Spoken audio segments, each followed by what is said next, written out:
Welcome to M कैंटल दोस्तों, channel में आपका स्वागत है।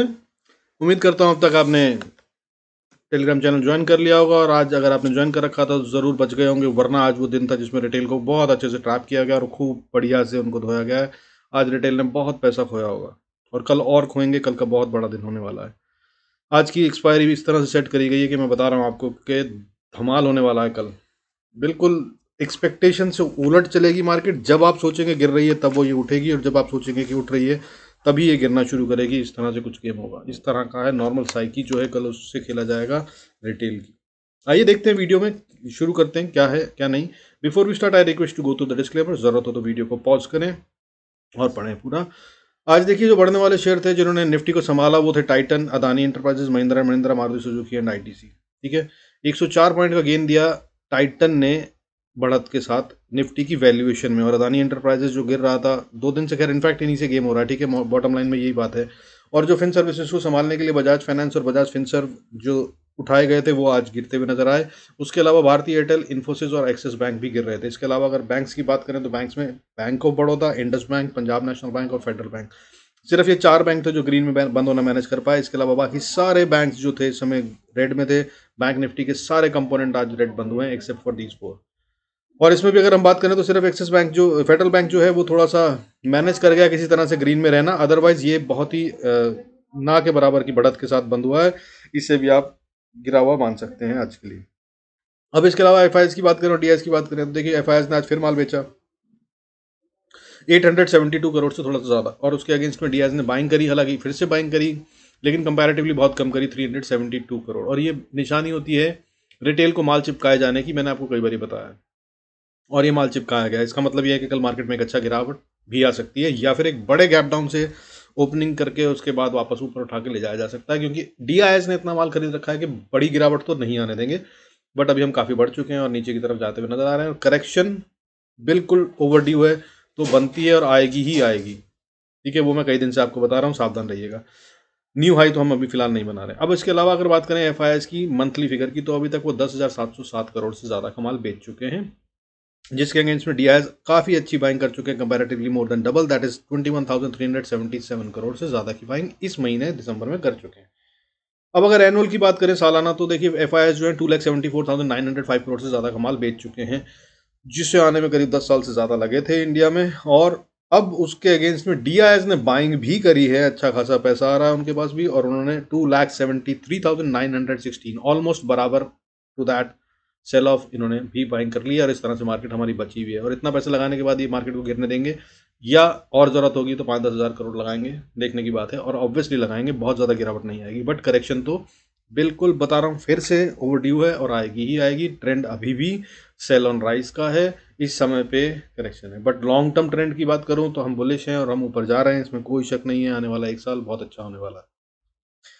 अब आगे की बात करते हैं। देखिए, आज का डेटा जो बिल्ड हुआ है, इंडिया विक्स वॉलेटिलिटी इंडेक्स जो है वो 15.40 पे बंद हुआ है, दैट इज 0.72% के गेन के साथ। और अगर निफ्टी की बात करें तो 18,122 पे बंद हुई है विद फॉल ऑफ 9.8 पॉइंट्स का डिप है, 0.05% ना के बराबर। हालांकि गेम जो हुआ था वो 104 पॉइंट का था। अगर हम हाई और लो को कंपेयर करें तो अच्छा खासा 104 पॉइंट का मूवमेंट था, बट इसको इतना स्लोली और स्टडीली करा गया कि पता ही नहीं चलने दिया, कभी भी मौका नहीं लगा ऑप्शन बायर्स के लिए, तो कभी भी मौका नहीं आया कि वो कुछ बाय कर सकें या प्रॉफिट बना सकें। हाउएवर अगर इसके आगे की बात करें बैंक निफ्टी की, तो बैंक निफ्टी भी ऑलमोस्ट ऐसा ही चला, 42,827 पे क्लोज हुआ है, 31 पॉइंट्स का लॉस है। और इसमें अगर मैं बात करूं, दोनों में ये साइन यही है कि इन्होंने दोनों तरफ माल बेचा है, पुट भी और कॉल भी। और इस तरह से कल बड़ा वाला मूव दोनों तरफ में आता हुआ नजर आ सकता है और बाद में हम साइडवेज बंद हो सकते हैं। कुछ इस तरह का गेम बन रहा है। इसके अलावा अगर बात करूं कि बाकी के इंडिकेटर क्या कह रहे हैं, तो देखिए सेंसेक्स में आज बढ़ने वाले शेयरों की गिनती और कम हो गई है। कंपैरेटिवली 1153 शेयर्स बढ़ रहे थे आज, अगेंस्ट दैट गिरने वाले शेयर सेंसेक्स में 839 थे। और अगर 3 दिन से बात करूं तो देखिए 26 जनवरी कह रहा हूँ, माफी चाहूंगा, 26 दिसंबर को 1771, दैट इज 1771 शेयर्स बढ़ रहे थे। ये घटकर 27 दिसंबर को 1572 हो गए और 28 यानी कि आज 1153 हो गए। लगातार गिर रहे हैं और गिरने वाले शेयरों की गिनती बढ़ती जा रही है। 26 दिसंबर को 295 थे, 27 को 430 थे और आज 839 शेयर्स थे। ये फिर से वही दिख रहा है कि माल को कहीं ना कहीं चिपकाया जा रहा है। जिन शेयरों से निकलना चाहते हैं वो रिटेल को चिपकाए गए हैं। सावधान रहिएगा, फिर से बोल रहा हूँ, जल्दबाजी में बाय मत कीजिएगा। बाय के लिए एक बहुत अच्छी अपॉर्चुनिटी अभी आएगी, नीचे का गैप फिल करना है, अभी सिर्फ पहला गैप फिल हुआ है, नीचे अभी सस्ते में माल मिलेगा, जल्दबाजी में बाय मत कीजिएगा। हाँ, रिटेलर आप मतलब ट्रेडर हैं आप तो खेलते रहिए, बढ़िया टाइम है, अच्छा पैसा आ सकता है। सेक्टर वाइज अगर हम बात करें तो देखिए, आज टॉप सेक्टर जो थे बढ़ने वाले, ग्रीन सेक्टर जो ग्रीन में बंद हुए, वो energy, auto, media, reality, small cap, mid cap, FMCG ये सब बढ़ रहे थे। But at the same time आज बहुत दिन बाद ऐसा दिन आया जब दोनों तरफ का गेम हुआ, यानी कि लूजर साइड पे भी कुछ थे सेक्टर और गेनर साइड पे भी। अदरवाइज हर रोज पिछले 4-5 दिन से या तो सारे सेक्टर गिर रहे होते थे या सारे सेक्टर बढ़ रहे होते थे। तो आज जो गिरने वाले सेक्टर थे वो थे pharma, metal, infra, IT, finance and banks. ठीक है, ये गिरने वाले शेयर सेक्टर थे। और अगर टॉप शेयर्स की बात करूं तो इसमें राष्ट्रीय केमिकल, जीएसएफसी 10% ज़्यादा बढ़े। राष्ट्रीय केमिकल तो इनफैक्ट 14.85% तक बढ़ गया। फर्टिलाइजर एंड केमिकल फिर से कमाल करता हुआ नजर आया और आज फिर 10% ऊपर बढ़ा। और इस शेयर में कुछ तो बात है बॉस, मैं बता रहा हूँ आपको, कई दिन से बता रहा हूँ, ये कुछ तो कर रहा है। कुछ नहीं कर रहा अभी तक, मेरे ख्याल से 70-80% बढ़ चुका है ये पिछले एक महीने के अंदर। इस पे नज़र बनाए रखिएगा। अब इसके अलावा बात करें गिरने वाले शेयरों की, तो जो यूनियन बैंक है आज वो टॉप लूजर था विद लॉस ऑफ 4.05%। इसके अलावा बैंक ऑफ महाराष्ट्र में भी एक अच्छी खासी गिरावट थी 3.85% की।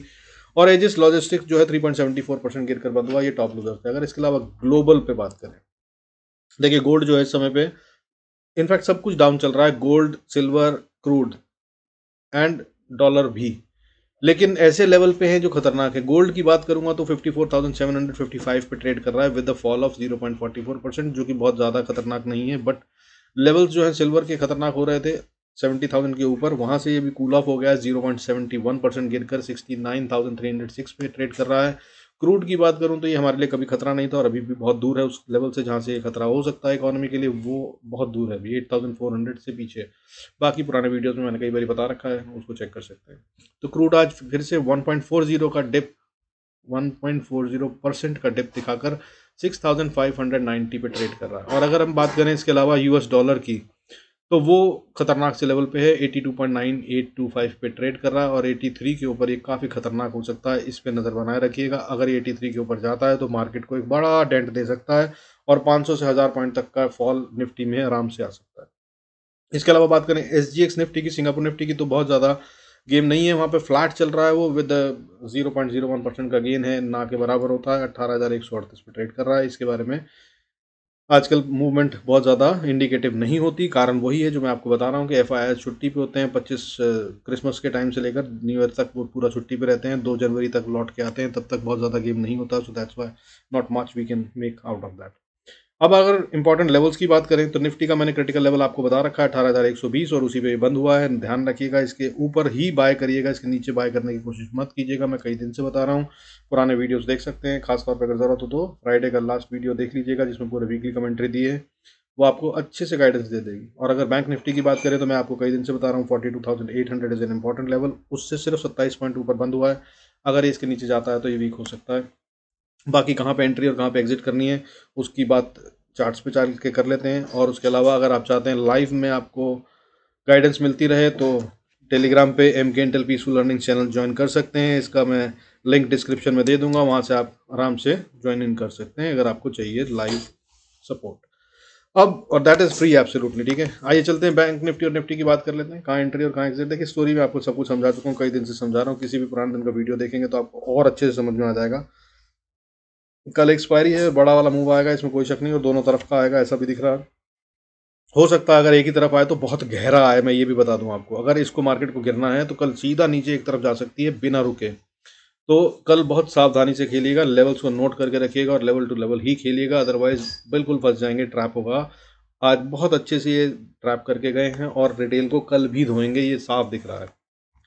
तो अगर निफ्टी की बात करें, इसको ऊपर जाना है तो बहुत स्ट्रॉन्ग रेजिस्टेंस मैंने कल भी बताई थी, आज फिर बोल रहा हूँ 18,150 इसको पार करेगा तभी ये ऊपर जाने की कोशिश कर सकता है, और ये आसानी से पार नहीं होगा, ये मैं कई दिन से बता रहा हूँ, किसी भी वीडियो को आप देख सकते हैं। उसके अलावा इसके बाद अगली रेजिस्टेंस 18,180, फिर उसके बाद 204 भी स्ट्रॉन्ग रेजिस्टेंस है। अगर इनको पार कर ले तब फिर एक अच्छा मूव आता हुआ नजर आ रहा है, जो कि छोटी सी रेजिस्टेंस उसके बाद 18,270 पे और उसके बाद 18,350 पे आती है। 350 वाली रेजिस्टेंस काफ़ी स्ट्रॉन्ग है, यहाँ पर आकर फिर से निफ्टी रुकने की और नीचे पलटने की कोशिश कर सकता है। यहाँ पे अपने प्रॉफिट्स को बुक कर लीजिएगा अगर आपको यहाँ पर मिलता है, कोई भी कारण से अगर आप बुल साइड पे बैठे हैं और यहाँ पर पहुँच जाते हैं तो यहाँ पर try and book your profits और फिर इंतजार करें, क्योंकि यहाँ कंसोलिडेट होने के बाद ये नई डायरेक्शन तय करेगा, या तो रिवर्सल या फिर ऊपर। अगर ऊपर जाता है तो फिर 18,404 से 440 का एरिया, 430 का एरिया है, जो कि एक एरिया बनता है जहाँ पे बहुत स्ट्रॉन्ग एंड स्टिफ रेजिस्टेंस है। कल इसको पार नहीं कर पाएगा ऐसा बता रहा है, या जब भी होना है तो ये गैप अप से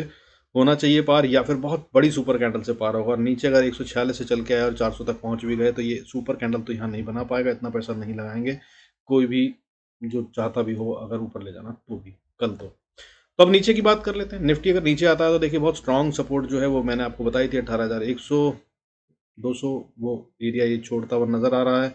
लेकिन अगर सपोर्ट की बात करें तो 18,153 पे बहुत अच्छी स्ट्रांग सपोर्ट है, इसको तोड़ दे निफ्टी 50 तो फिर अगला लेवल जो है उसके बाद 18,100 का आता है, 100 110 का, वहाँ पे भी सपोर्ट ले सकता है। और अगर इसको तोड़ दे तो फिर 18,038 is the very strong area of support, इसको इसे तोड़ना नहीं चाहिए। This can lead to the control going in the hands of bears, पूरा का पूरा कंट्रोल अगर 18,030 के नीचे चला गया, या इनफैक्ट 18,000 मान के चलिए to be on a safer side, 18,000 को ब्रीच कर अगर हम नीचे ट्रेड करने लगते हैं तो फिर बियर्स कंट्रोल में आ जाएंगे और फिर अगले लेवल जो है वो बड़ी तेज़ी से आगे की तरफ बढ़ेंगे। हालांकि उनमें से किसी भी लेवल से हम बाउंस कर सकते हैं, और वो लेवल्स क्या होंगे 17,970, फिर उसके बाद 17,912, उसके बाद 800 17,874, और उसके बाद 17,835, और उसके बाद एक कमज़ोर सी सपोर्ट 17,790 पे भी है। हालांकि इसको तोड़ने के बाद स्ट्रॉन्ग सपोर्ट जो आती है वहाँ से रिवर्सल की जो कोशिश होगी वो 17,707 के आसपास होगी अगर हम नीचे की तरफ जाते हैं तो। आइए बैंक निफ्टी की भी बात कर लेते हैं। बैंक निफ्टी अगर ऊपर से नीचे की तरफ आना शुरू होता है, नहीं पहले नीचे से ऊपर की जो रिवायत है उसी की तरह चलते हैं, तो ऊपर की तरफ में स्ट्रॉन्ग सपोर्ट रेजिस्टेंस जो है वो पहले 42,865 पे, उसके बाद फिर 42,971 पे, उसके बाद 43,050 से 80 का एरिया है जो कि बहुत स्ट्रॉन्ग रेजिस्टेंस का काम करेगी, उस पर ध्यान रखिएगा। यहाँ से अगर हम पार हो गए तो ये बुल्स के हाथ में कंट्रोल ले लेंगे और हम चलेंगे उसके बाद ऊपर की तरफ, और फिर अगले जो रेजिस्टेंस आएगी वो 43,144 से 180 का एरिया है, जिसमें कि 175 से 144 का एरिया जहाँ पर टाइम बिताने की या कंसोलिडेशन करने की कोशिश करेगा बैंक निफ्टी, और उसके बाद ऊपर 43,279 तक ये सीधा जाता हुआ नजर आ रहा है। और ये जो लेवल है 43,279 बहुत स्टिफ एंड स्ट्रॉन्ग रेजिस्टेंस है, ये एक बार में तो पार नहीं होती नजर आ रही, कल इसके पार तो हम नहीं जाते नजर आ रहे, मुझे किसी भी तरह से नहीं लग रहा है। ये गैप अप से पार होनी चाहिए या सुपर कैंडल से, फिर से बता रहा हूँ आसानी से नहीं होगी, और अगर हो गई तो ये फौरन वापस आएगी उतनी तेजी से जितनी तेजी से ऊपर गई है। हालांकि इसके ऊपर की रेजिस्टेंस भी नोट कर लीजिए, दैट इज 43,400 एंड उसके बाद 534 भी स्ट्रॉन्ग रेजिस्टेंस का काम करेंगी। अगर किसी कारण से एक्सपायरी का खेल होते हुए बड़े वाला वहां तक जाती भी है मार्केट तो ये वो एरिया होगा जहां से वो पलट कर वापस आएगा। अब हम नीचे की बात कर लेते हैं। अगर बैंक निफ्टी को नीचे आना है तो भाई देखिए 42,750 60 का एरिया है जो मैंने कई दिन से बता रखा है आपको, स्ट्रॉन्ग सपोर्ट का है, वहीं पे ऑनर करते हुए इज्जत से वहाँ पे बंद होता है ये। उसके नीचे अगर आता है तो फिर अगली सपोर्ट जो है वो 42,675 पे आती है जो कि बहुत कमज़ोर है, जल्दी ही ब्रीच हो जाएगी, हो सकता है कल इसके नीचे ही गैप डाउन हो जाए। और अगर हो जाता है तो फिर अगली सपोर्ट जो स्ट्रॉन्ग है वो 42,600 पे आती है, और उसके बाद फिर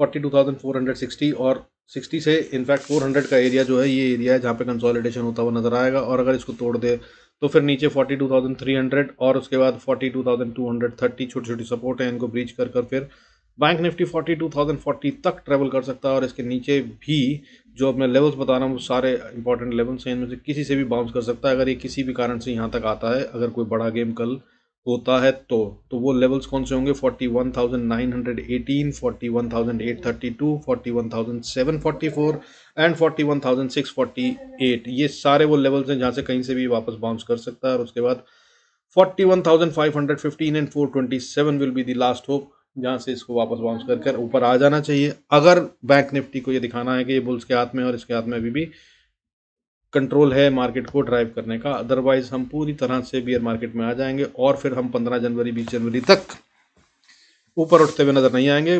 फिर उसके बाद बजट सेशन आएगा तभी हम ऊपर उठेंगे। With this I conclude this video. Hope आपको सपोर्ट कर रहा है, फायदा कर रहा है, अच्छा लग रहा है। Do join in the Telegram channel MK Intel, description में लिंक दे दूंगा। With that you can get live guidance free of cost, no charges at all. And thank you so much for staying connected. God bless us all. See you in next video. अच्छा लगे तो do like and subscribe thank you.